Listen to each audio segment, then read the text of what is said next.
1, 2, 3, come on!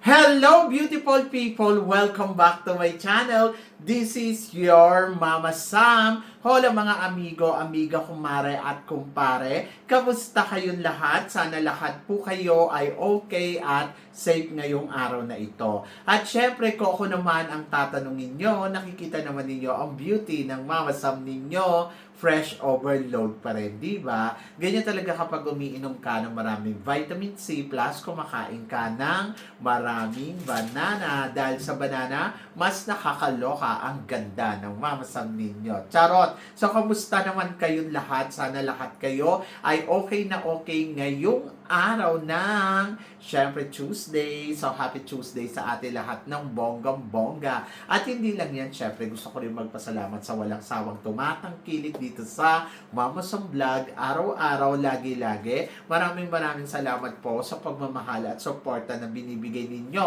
At syempre, sa lahat naman ng makasolid na, makamama Sam dyan na laging tumututok. At saka syempre sa mga bago nating subscribers, thank you so much. Kaya naman ngayong araw na to, marami akong hatid na chika sa inyo na talaga naman, oh my gosh, magtataas ang kilay ninyo ng bonggang-bongga sa mga pag-uusapan natin ngayon. Kaya guys, wag na nating patagalin ang ating mga chika. Para sa una nating chika, eto nga, malapit na, syempre, Miss International Queen 2026 na magaganap nga sa Pattaya. Ang kanilang pageant ay this coming September 4 hanggang September 19. So, coronation night ay September 19. Siyempre, inaabangan natin dyan ang magiging laban ng ating pambato na Philippines. So, yan! Well, ako taon-taon talaga akong nanonood ng International Queen. And then, of course, looking forward ako sa magiging pageant nila. And then, of course, kung anong mararating ng pambato natin. Nung nakaraan taon, si Patricia Lorenzo ang inilaban natin dyan na talaga namang umariba ng bonggang-bongga hanggang sa top 6. So ngayon, tingnan natin kung kaya ng ating pambato na makarating sa top 3 ng Miss International Queen. And then of course, excited ako dahil alam ko na talagang paghahandaan niya to ng bonggang-bongga. At ayun nga, tingnan natin kung mananalo tayo ngayong taon na to. And then, syempre, abangan ninyo dahil pasabog naman talaga ang Miss International Queen, lalo na ang kanilang coronation night. Diba? So, yon. So, ngayon pa lang, laban Philippines. O, diba? At hindi lang yan. Ito din. Pambato natin sa Mr. Cosmo Philippines na si Enzo ay malakas din ba ang laban, Mama Sam? Yes! Ang Mr. Cosmo International na magaganap dyan sa Pilipinas this coming December yata. So, yon. So, ako naniniwala ako na magaling ang mga pambato natin, lalo na sa mga male pageant ngayon, na talagang umaariba sila, di ba? Ito nga, no, nakaraan lang, nanalo si Oliver ng title. Tapos, ito naman si Kit, nanalo naman siya ng second runner-up, di ba? So, ayan din, sa Ension din, malaki din yung chance niya na manalo ng Mr. Cosmo or mag-runners up, di ba? So, yun. So, looking forward ako kung ano magiging laro niya dito sa competition ng the first Mr. Cosmo. At, let's see, in the future, so, laban, di ba? At, good luck. Ayan. Para naman sa sumunod natin, chika, ito nga, Miss Global Organization, Mabuhay Philippines, dahil nga bibisita nga sa June 19. Kailan ba yung June 19? Sa Friday hanggang 23, hanggang next week, ang CEO ng TPN at saka syempre ang ng Miss Global 2025. So, dito sa Thailand gagawin ng Miss Global sa September kasabay ng Mr. Global kasi together sila. So ngayon, hindi ko alam kung bakit sila pupunta dyan sa Philippines at kung ano ang gagawin nila dyan. So, aalamin ko din kung sino ba ang magiging pambato natin dahil ang alam natin ay si Valerie nga ang ilalaban natin sa Mr. Global. Pero may bali-balita na baka daw ma-dethrone si Valerie Oho, so hindi ko alam kung sure ba tayo dyan. Abangan natin yan. Kasi merong mga chika-chika na lumalabas na mukhang alanganin si Valerie. Pero ang tanong ko, ano bang ginawang violation ni Valerie para i-dethrone ng organization? So abangan natin yan, di ba? So yon, kung si Valerie nga ba ang ilalaban natin. Alam niyo kung akong tatanungin ninyo, kung si Valerie ang ilalaban natin, malakas ang laban ni Valerie ha. Sa totoo lang. And then, alam ko ang pageant ng Miss Global at Mr. Global ay magaganap nga this coming October or November. Hindi ko alam. Pero looking forward ako kung sino nga ba ang ilalaban natin dyan. Kung si Valerie pa rin ba or hindi. Mag-iiba ba? So, yan yung abangan natin. So, good luck, di ba? And then, syempre, dito sa team ng Miss Global na pupunta nga sa Pilipinas ay looking forward ako kung ano ang magiging eksena at ganap nila dyan. And good luck sa Philippines. Diba? So, ang bongga. Hindi talaga nagpahuli ang mga reyna, no? Ang daming-daming reyna pupunta sa Pilipinas. And then, ayan, siya din pupunta. Di ba? At speaking of pupunta, ito nga, may usap-usapan. Fatima Bush, mula sa June 17 up to 22nd. Medyo mahaba-haba, pupunta ng Myanmar. Okay. So si Fatima, ang ating Miss Universe, ay busy sa Latin America. Kung napansin niyo, ang dami niya na napuntahan na ikutan sa Latin America. Ngayon naman, pupunta naman siya dito sa Myanmar sa June 17 to 22. Hindi ko alam kung ano ang meron. Ano ang gagawin niya sa Myanmar? Siguro may activity silang gagawin dyan. And then, ayun. So, tingnan natin kung sunod-sunod na nga ba kung pupunta din siya sa Philippines or sa Thailand or saan pa man. So, I'm so excited kung ano pa ang magiging tour neto ni Fatima. Pero in fairness kay Fatima, ang daming napuntahang bansa. And then, good luck. Pero kasi 'di ba, ang Miss Myanmar ay ngayon na. Oo. So ano nangyari? Bakit pupunta si Fatima? Anong meron? So yun yung abangan natin. Anong meron sa Myanmar? At ano ang gagawin nila dito sa Myanmar? So yun, exciting yan. Pero ito mas exciting dahil si Fatima ay gagawa na rin daw ng wax figure para sa mahihanay kina Lupita at Jimena at Andrea. Kasi 'di ba, ang mga Miss Universe nila, merong mga wax figure. So si Andrea Mesa, si Lupita Jones at saka si Jimena Navarrete, meron silang mga wax. So ito na rin daw si Fatima ay magkakaroon na rin. So well, kung magkakaroon siya, di bongga, di ba? So yun, so nakakaloka. Ayaw talaga magpahuli. So pero daw hindi daw wax ang gagawin kay Fatima eh. Ano daw? Semento. Charot. Nakakaloka. But good luck. And then, tignan natin kung ano magiging itsura ng wax ni Fatima. Kasi yung mga kay Jimena Navarrete, hindi naman ganun yung kaganda yung kanyang wax. Parang hindi totoo. Tapos yung kay kay Andrea Mesa, yung mga wax ng mga Miss Universe nila, parang alam mo yun, nakakagulat yung itsura. So, paano nang kay Fatima? Hindi katulad ba nung kay Pia Wurtzbach at saka, walang si Gloria Diaz, no? Saka si Margie Moran. Pero si Pia Wurtzbach meron. At saka sa Singapore, di ba? Si Pia Wurtzbach at saka, sino ba to? Si Pia at saka si Catriona Gray. Meron silang dalawa, di ba? Pero itong mga wax ng sa Mexico, mga hindi naman magaganda. Saka yung museum nila parang nakakaloka. Parang nilagay sila doon sa haunted house. Ganon. Parang panakot doon. Charot. Charot lang. Pinaglaruan naman natin. Anyway, nakakaloka kasi ewan ko ba, ba't ganun yung itsura ng mga wax nila, no? Hindi pa yung katulad dito sa Thailand, talagang kamukha talaga eh. Pero itong mga to, parang hindi nila hawig, yung mga nila, parang mga anlayo ng itsura. Tapos, ang pinaka nakakaloka pa, ayun nga, para sila nakalagay sa haunted house, tapos color green yung background. O, di ba? Nakakaloka. Anyway, good luck sa kanila.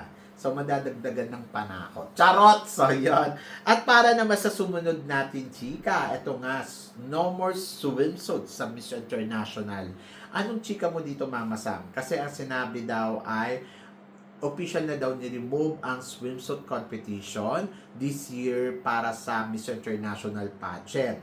The more continuous the organization shift forward, focusing on personality, advocacy, communication, and overall presentation. Anong chika mo dito? Hindi na nga bongga yung pageant nila, tinanggal pa yung swimsuit competition. Para namang nakakaloka. To be honest, ang mali kasi sa Miss International, parang kulang sa publicity. Sa totoo lang, yung kanilang pageant, hindi masyado na nabobonggahan yung mga tao. Tapos tinanggal pa yung swimsuit competition.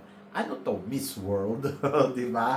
Tapos magpo-focus sa advocacy. Wala naman silang ina-advocate. Meron ba silang ina-advocate? Di ba pag nanalo nga ng Miss International, pinababalik na doon sa bansa nila. Di ba? So parang ang feeling ko, wala namang ginagawa yung mga Miss International. Ilang Miss International na ba natin? Mula noon kay so 6. Tapos yung 3, ayan, nadatnan natin yan, yung kay Lara Higaman. Actually, yung buong reigning ni Lara Higaman, wala naman siyang ginawa, kundi nasa Pilipinas lang siya. Tapos, iniimbitahan lang sila kapag may pupuntahan, bihirang-bihira pa yon. Pagkatapos, yung kay, Bea Rose Santiago, ganun din. Wala naman din eksena, nasa Pilipinas lang din. Tapos, yung kay Kylie Versosa, inimbitahan siya dito sa Puteri, Indonesia. Pero, wala din naman siya masyadong ganap. Diba? Hanggang sa natapos na lang yung reign. Tapos ngayon, sasabihin ninyo, magpo-focus kayo sa advocacy. Bakit? Ano bang ginagawa ng Miss International? Wala naman, di ba? Wala naman silang ganap. Sa totoo lang, ang pageant nila ay napakasimple. Ayun na nga, wala na nga eksena. Tinanggal pa yung swimsuit competition. Ano ba? Anyway, so ayun yung gusto ng organization. Wala naman tayong magagawa, kundi sundin na lang yon at panoorin sila at suportahan na lang natin. Pero I hope na sana mas maraming maipakitang magagandang katangian na laban ang Miss International para mas maintindihan ng tao, lalo na yung mga kabataan ngayon na hindi masyado nare-recognize ang Miss International, na alam mo yun, na parang kung ano ba yung meron sa pageant nila. And looking forward ako syempre kung ano nga ba ang magiging ganap, eksena sa laban nila, di ba? So yun, so looking forward ako doon. At umaasa ako na mas kakabog, umaasa ako na mas palaban, umaasa ako na mas, alam mo yun, may ibubuga ang pageant ng Miss International ngayong taon na to. Looking forward pa naman ako kung mananalo yung natin, pambato natin, di ba? So sana hindi na lang nila tinanggal, sa totoo lang. Kasi ayun nga yung isa sa mga excitement moment doon sa pageant nila eh. Nung nakaraang taon, maganda ang swimsuit competition nila, in fairness. Maliit lang yung galawan pero panalo kasi doon mo nakikita na parang supermodel ba to. Saka yung swimsuit nila, bongga talaga, swimsuit talaga, hindi two-piece, di ba? So yun, hindi ko alam kung bakit pa nila tinanggal yan, pa-eksena pa sila, may mga paganyan-ganyan pa. Wala na di ba? Anyway, good luck. Nako. At ito para naman sa sumunod natin, chika. Miss Tourism World. May pasabog. Di ba si Miss Tourism World Philippines na si Marian Arellano. So, sabing gano'n, Mama Sam, tingin mo, malakas ba ang magiging laban neto sa Miss Tourism World? Di ba? Parang Miss World. Di ba? So, yan. I think yes. Bakit hindi? Di ba? May ganda naman siya. At iba din ang ganda nito. Kumbaga parang ang akin si Marian sa isa sa mga sa Miss Universe Philippines na nakitaan natin ng beauty talaga no? So ako para sa akin malakas yung laban nito at baka maging title to.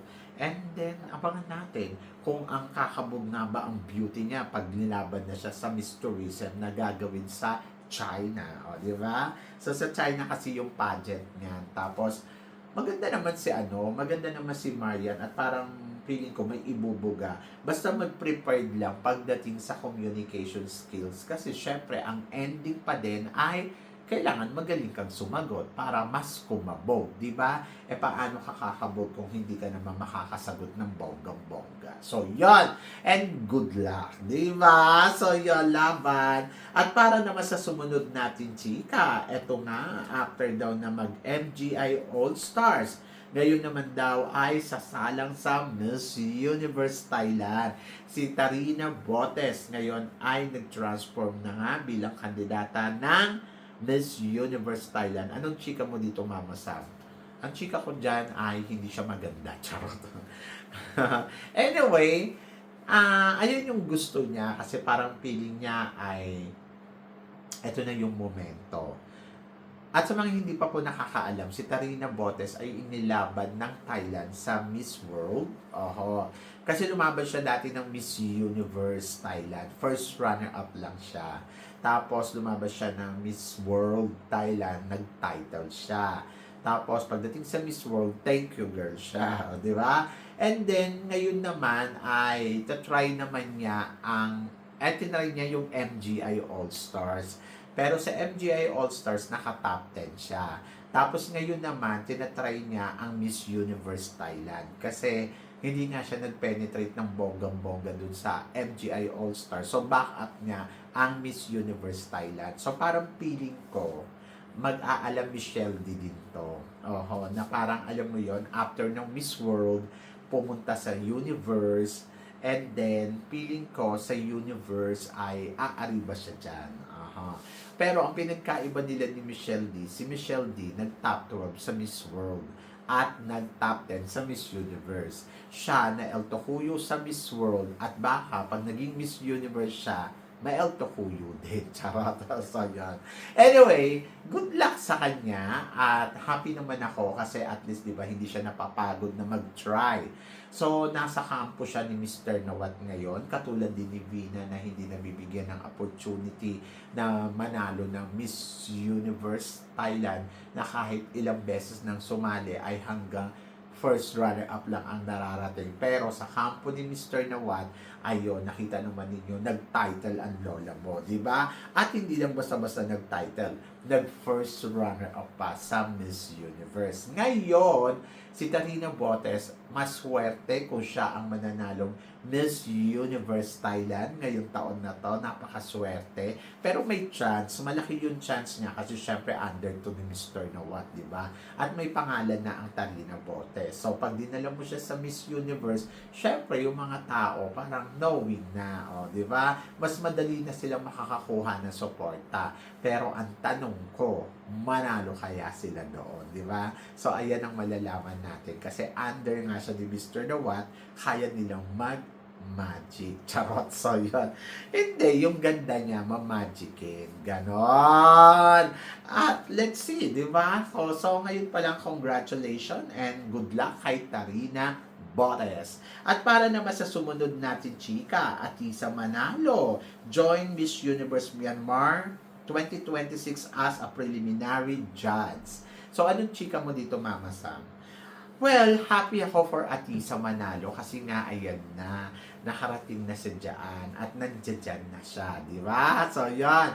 So, feeling ko, ang bongga. So, ano kaya yung feeling na nakita ni, sino ba to? Natalie Gliboba uli si Atisa Manalo, no? Di ba ang alam natin ay hindi niya type si Atisa. Oo, kasi ginawa lang niya, hindi niya winner si Atisa. So, ano kaya ngayon na sinasabi ni Natalie Gliboba na nanginaya kaya siya kay Atisa Manalo, di ba? Kasi di ba sinasabi na parang ganon ang gusto niya, ang winner niya daw ay si Thailand, tapos ang first runner-up niya yata ay si Cote d'Ivoire. Hindi si Atisa. So, yun. So, pang third runner-up lang niya talaga si Atisa. Pero, ngayon kayang nagkasama na sila, nagbago kaya ang isip ni Natalie. Di ba? Kung iisipin mo, parang ano ba, nag-change ba yung mind niya nung nakita niya na uli si Atisa? Na-convince niya ba na sana ay ginawa ko siyang title o kaya first runner-up, di ba? So, yung ranking niya kaya mababago. Ay, alam niyo, sa totoo lang yan yung itatanong ko kay Natalie. Kung sakaling, alam mo yun, makausap mo siya uli, parang ang tatanong mo sa kanya, binago na ba ni Natalie ang mindset niya? Nabago ba yung mindset niya yung nakita niya si Maria Atisa manalo uli at nakasama niya bilang hurado, 'di ba? So yung naupo silang dalawa as a judge, in fairness, mas matangkad si Atisa kaysa sa kanya at mas maganda, 'di ba? So 'yon. So nakakaloka. Hindi ko alam kung ano ang nafi-feel ni Natalie at hindi ko alam kung ano ang tumatakbo sa utak ni Natalie. And then, hindi ko rin alam kung ano yung sinabi niya kay Maria Atisa Manalo. Kung sinabi niya ba na, alam mo, ikaw ang Miss Universe ko. Charot. So, yun.